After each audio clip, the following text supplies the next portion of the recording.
Hello viewers, today I'm going to look at space and form. So space, or shape I should say, shape is just a flat two-dimensional object, whatever it might be. I'll be doing three. So it's a matter of if you've ever wondered how to make your pictures look more realistic. So it's form, what I'm doing now, which contributes to making it look solid and realistic. So it's just a simple shape.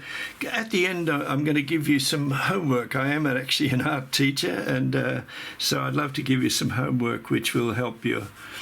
Okay, so the thing with form is we use some kind of shading technique, or if it's in the case of paint, we'd use some kind of colouring system.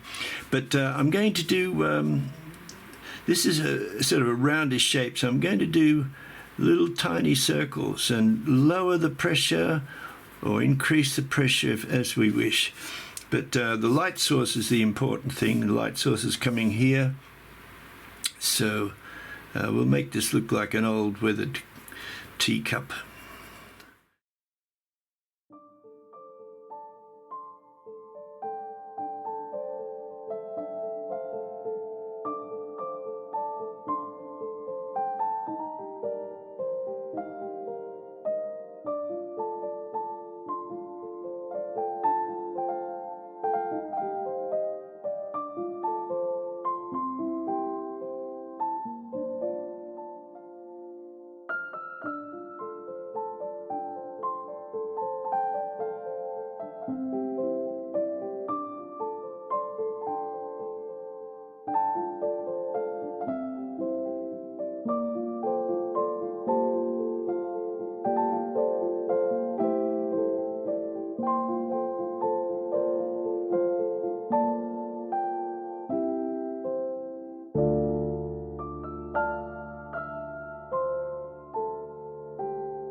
So coming down now, you can see I've increased a little bit of the shading and tone in this to increase the form, and I hope you agree that this is a more interesting picture.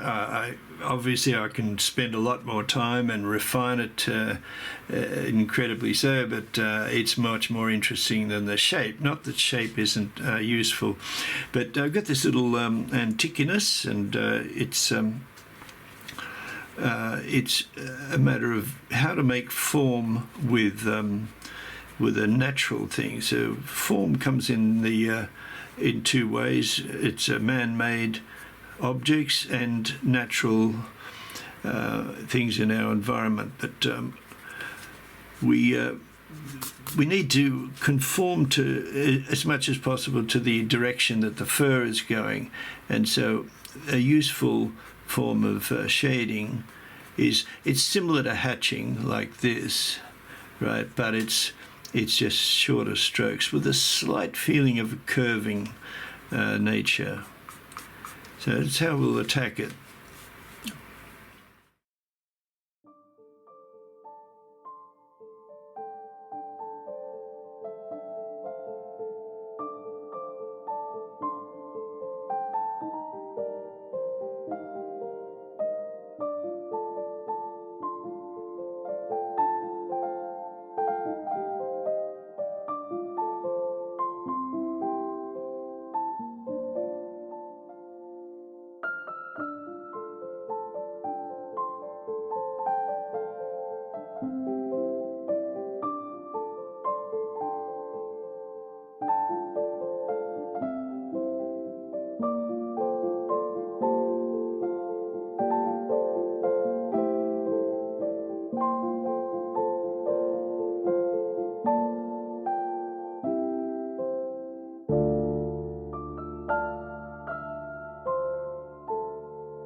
So here we are. We've finished our little guy here, and the main point that I wanted to make was that we use short lines with slight curve. There's lots of different ways, but that's a simple way to try to give the illusion of the direction of the fur.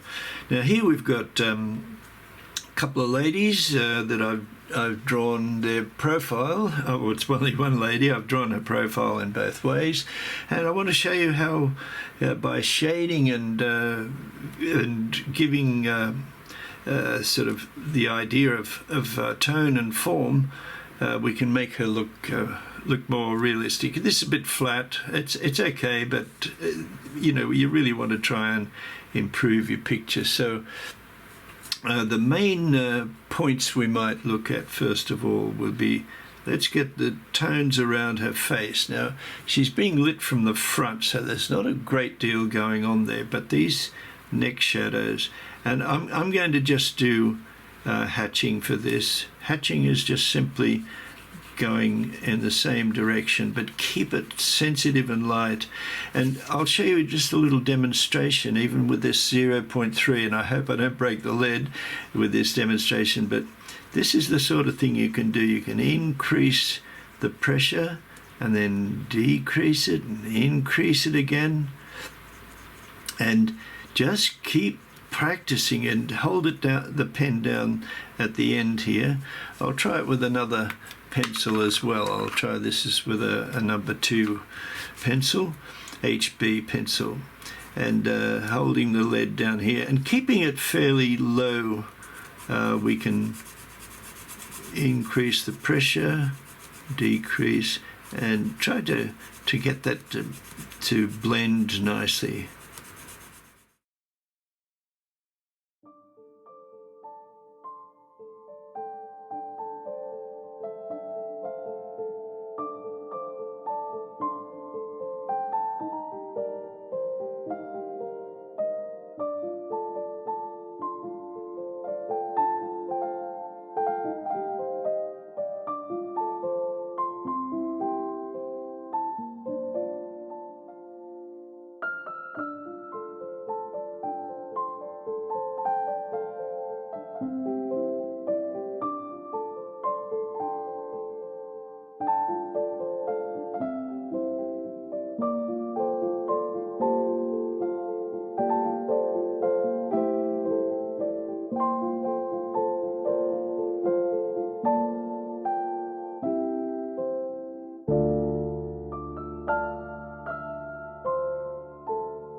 So there you have it, everyone. I'm going to give you your project now, and that is there's 3 items.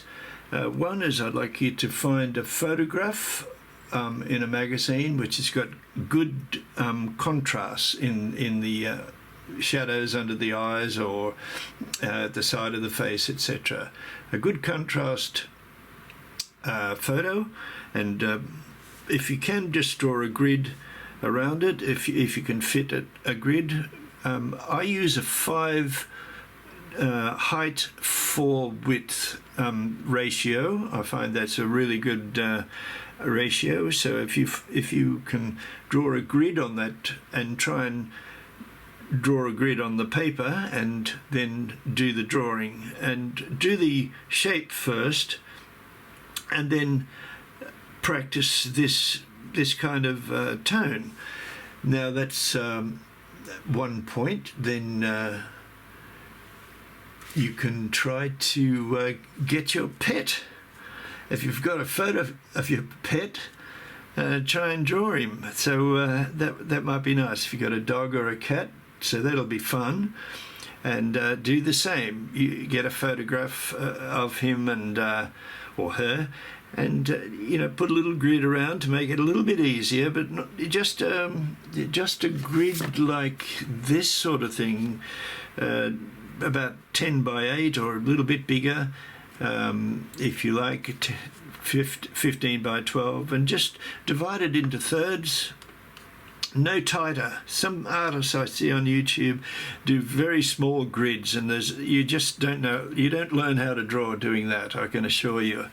So divided into thirds is more than enough, because it makes you look and make decisions about where things are. So draw your pet, and what else could we do? One more thing. Yeah, why not try just something from the kitchen, and just put it on the table, and don't use a grid. Don't take a photograph.